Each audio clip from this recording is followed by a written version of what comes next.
तो प्रेसिडेंट है आपके पास एक, क्योंकि फिर वही सेंटिमेंट भी उसी लेवल पर है, प्राइस भी उसी लेवल पर है, एफआई की शॉर्टिंग भी उसी लेवल पर है, और पुट कॉल रेशियो भी उसी लेवल पर है। पुट कॉल रेशियो आ गया 0.69 पर मिडिल ऑफ द सीरीज। मैं फिर से कह रहा हूं, अनलेस एक ऐसा कोई ब्लैक स्वान इवेंट है जिसका हमको पता नहीं है, जो कि यूएस में प्ले आउट हो रहा है या कहीं और प्ले आउट हो रहा है, अनलेस एक ऐसी चीज़ है जो हमको पता नहीं है, जो इन एफआईएस को पता है, जो इस तरीके के शॉर्ट क्रिएट कर रहे हैं, इससे बेटर अपॉर्चुनिटी नहीं हो सकती आपके लिए शॉर्ट कवरिंग के लिए या फिर एक लॉन्ग ट्राई करने के लिए। रिस्क रिवॉर्ड जो है वो इस लेवल पर आपके फेवर में नहीं है शॉर्ट करने की, क्योंकि इसमें होगा क्या ना आशीष, मान लीजिए आप यहाँ शॉर्ट कर दें, हल्की सी भी पॉजिटिव खबर आ गई, हल्की सी भी, तो मार्केट में शॉर्ट्स इतने हैं कि उसके बाद बाइंग की जरूरत ही नहीं है आपको, शॉर्ट्स ही बाकी का काम कर देंगे आपका, इतनी बड़ी रैली उसकी वजह से आ जाएगी। तो फिर मैं मेरे ख्याल से बार बार रिपीट कर रहा हूँ अपने आपको, लेकिन एक रिस्क रिवॉर्ड जो है वो शॉर्ट के फेवर में अब बिल्कुल नहीं है। इस लेवल की शॉर्टिंग जो थी अक्टूबर में हुई थी, और अक्टूबर में लेवल क्या थे, 16,800, और यही उस समय सेंटीमेंट था, यही उस समय भाव था, और यही उस समय एफआईएस का लॉन्ग शॉट था। और वहां से फिर वन वे रैली हुई थी 16,800 से 18,800, 2,000 पॉइंट की रैली हुई थी। आपको याद होगा अक्टूबर का लो 16,800, कुछ सितंबर अक्टूबर का लो था 16,800, वहां से हम गए थे सीधा ऑल टाइम हाई पर अगले 2 महीने में 18,800 की तरफ। कब ब्लिंक करेंगे, या फिर ऐसा क्या देख रहे हैं जो इस तरह के सिस्टम में शॉर्ट्स बढ़ते ही चले जा रहे हैं?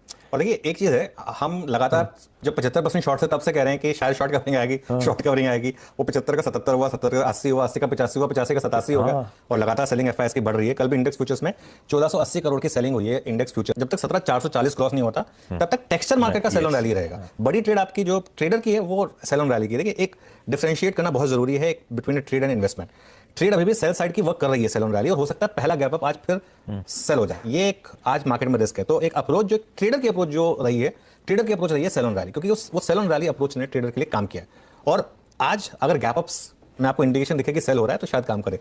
आज मैं एक लेवल दे रहा हूं आपके लिए, इनफैक्ट 2 लेवल दे रहा हूं। सबसे इंपॉर्टेंट लेवल आज का 17,181, लिख लीजिए उसको, 17,181। क्यों? क्योंकि कल जबरदस्त कॉल राइटिंग हुई है 17,100 पर, और उसके प्रीमियम के हिसाब से अगर आप उसको एडजस्ट कर दें 17,181 के ऊपर अगर हम निकले और टिक गए, शॉर्ट से एग्जिट कर जाइए उसके बाद, क्योंकि उसके बाद बड़ी वाली शॉर्ट कवरिंग पॉसिबल है।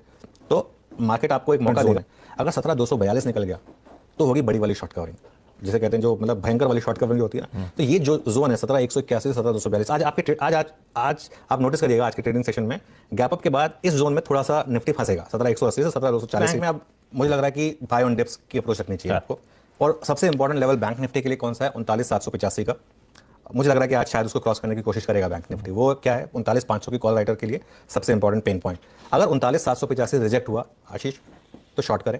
अगर 39,785 क्रॉस हुआ और उसके ऊपर आप टिक गए तो फिर आप लॉन्ग करें, फिर आप प्ले करें वो बड़ी वाली शॉर्ट कवरिंग के लिए, वो जो 1000 पॉइंट वाली शॉर्ट कवरिंग होती है उसके लिए फिर आप प्ले करें अगर 39,785 क्रॉस हुआ। और जैसा आपने बोला इंडिविजुअल बैंक्स में रिस्क रिवॉर्ड अब अच्छा है आपके लिए, और वो दिखा भी रहा है, वो लो लेवल बाइंग आ भी रही है कुछ बैंक।